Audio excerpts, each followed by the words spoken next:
আসিয়া আল্লাহর সামনে একবার মাথা নত করেছে, পৃথিবীর কোন শক্তির সামনে মাথা নত করে নাই। আসিয়া এবং ফেরাউনের ফিনান্স মিনিস্টার, অর্থমন্ত্রীর বিবি লুকিয়ে কালিমা পড়েছে, সাইয়েদনা মুসা আলাইহিস সালামের উপর ঈমান এনেছে। ফেরাউন শুনে দুইজনকে ডেকে নিয়ে আসলো।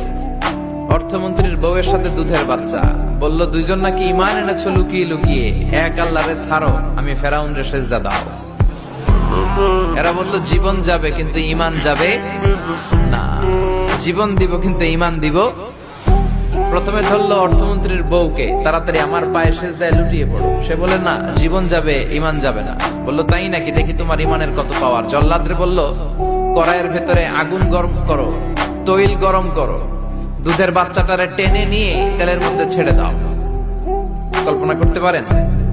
দুধের বাচ্চাকে মায়ের বুক থেকে ছিনিয়ে নিয়ে তেলের মধ্যে ফালাচ্ছে, বাচ্চাটা রোস্ট হয়ে যাচ্ছে, আর বাচ্চাটা বড় মানুষের মতো মাকে বলছে, মা চিন্তার কারণ নাই, এটা উত্তপ্ত তেল নয়, এটা জান্নাতের বাগান। ভয় নাই মা, তুমি চলে আসো, তুমিও লাফিয়ে পড়ো, শাহাদাতের পেয়ালা থেকে মিষ্টি সুধা পান করো।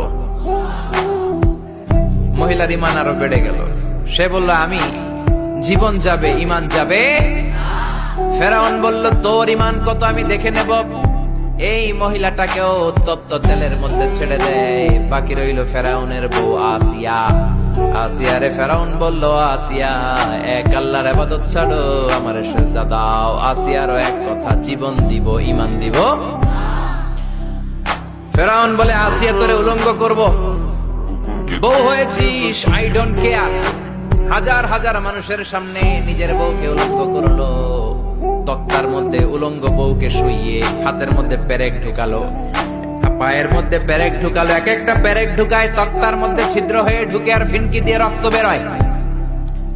আসিয়া চিৎকার মারে। ফেরাউন বলে তাড়াতাড়ি আসিয়ারে তেলের মধ্যে ফেল।